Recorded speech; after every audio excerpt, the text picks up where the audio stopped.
कि हमलावर जो है वो अभी तक पकड़ से बाहर ये, और ये अपने आप में बहुत शर्मनाक है कि हमलावरों को अभी तक पकड़ा नहीं जा सका है। हालांकि काफी संकरी रोड ये नजर आ रही है जहां पर इस हत्याकांड को अंजाम दिया गया। जैसा हमने आपको बताया, हर मोटरसाइकिल पर 2 अपराधी सवार थे।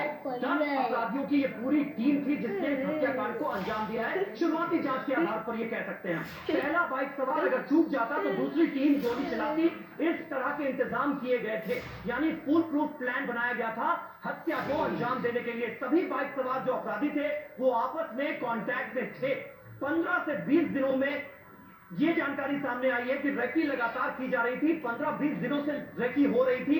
और शुभेंदु अधिकारी को हम थोड़ी देर पहले सुन रहे थे, उन्होंने कहा कि जहां तक मेरी जानकारी है 3 दिनों से रेकी चल रही थी। जब चंद्रनाथ और शुभेंदु प्रचार कर रहे थे तब से रेकी की जा रही थी।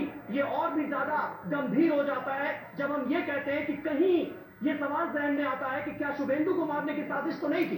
चंद्रनाथ कहां रुकते हैं, इसकी पूरी जानकारी हत्यारों ने जुटाई थी, हमलावरों ने जुटाई। और देखिए कहां पर ये मर्डर होता है। चंद्रनाथ रथ के जो घर है उससे महज 200-300 मीटर पहले। इस बीच एक और बड़ी खबर, चंद्रनाथ मर्डर केस से जुड़ी बहुत बड़ी अपडेट आप तक हम पहुंचा रहे। जांच के लिए सीआईडी की टीम भी पहुंची हुई है और जिस तरह से तस्वीरें भी लगातार हम उस जगह की दिखा रहे, मध्यम ग्राम की वो जगह, ये देखिए तस्वीरें आपके सामने। सीआईडी की जो एफएसएल की टीम है वो वहां पर मौजूद है। तमाम जो सबूत है, जो फॉरेंसिक सबूत है, उनको इकट्ठा किया जा रहा है। जो गोली है, बुलेट, उसका खोखा भी आप देख पा रहे हैं जिसका इस्तेमाल किया गया। किसी ऑस्ट्रियन पिस्टल की बात कही जा रही है, ग्लॉक पिस्टल का इस्तेमाल किया गया। ये सारी जो जानकारी है वो सामने आई है और ये तस्वीरें आपके सामने जो फॉरेंसिक की टीम है वो एक एक सबूत को इकट्ठा कर रही है।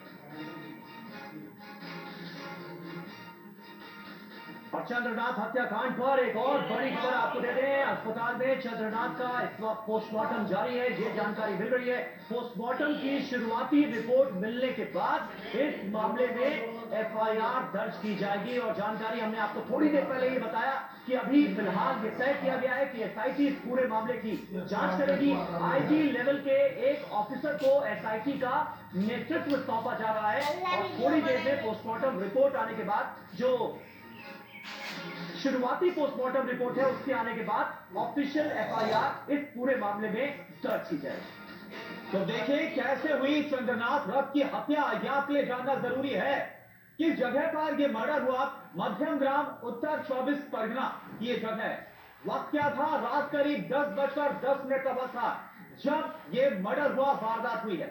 स्कॉर्पियो से घर जा रहे थे चंद्रनाथ रथ, वो व्हाइट कलर की स्कॉर्पियो हमने आपको दिखाई थी जो सीसीटीवी कैमरे में कैप्चर हुई है। गाड़ी में ड्राइवर और एक और अन्य व्यक्ति भी मौजूद थे। दाएं तरफ से एक कार आती है, उसने चंद्रनाथ रथ की जो स्कॉर्पियो है उसको रोका, जो रास्ता उसको ब्लॉक किया। और बाईं तरफ से, क्योंकि ऐसा लग रहा है कि ध्यान भटकाया गया, और बाईं तरफ से बाइक सवार हमलावर आए और उसके बाद ताबड़तोड़ गोलियां बरसा दी। गाड़ी रुकते ही 4 राउंड फायरिंग हुई है। हमले में चंद्रनाथ को 3 जगह दिखा रहे थे। उसको देखने के बाद आपको यह समझ में आ रहा होगा कि कैसे हमलावर अब तक नहीं पकड़े गए। अर्जुन मोहन जी और अवधेश कुमार जी इस वक्त हमारे साथ हैं। अवधेश जी, ये बड़ी हैरानी की बात है। देखिए 4 तारीख को जब नतीजे सामने आए, चंद्रनाथ रथ की हत्या से पहले ही टीएमसी और बीजेपी के करीब 5 जो कार्यकर्ता, उनकी हत्या हो चुकी थी अलग अलग घटनाओं में, और लगातार जो हालात वो बहुत संवेदनशील बने हुए थे। और अब इस हत्याकांड को अंजाम देना, ये कितना आपको हैरान करता है? नहीं, हैरान करने वाला तो नहीं है, क्योंकि पश्चिम बंगाल में जिस ढंग से राजनीतिक हिंसा का दौर है, तृणमूल कांग्रेस की सरकार ही एक प्रकार से माफिया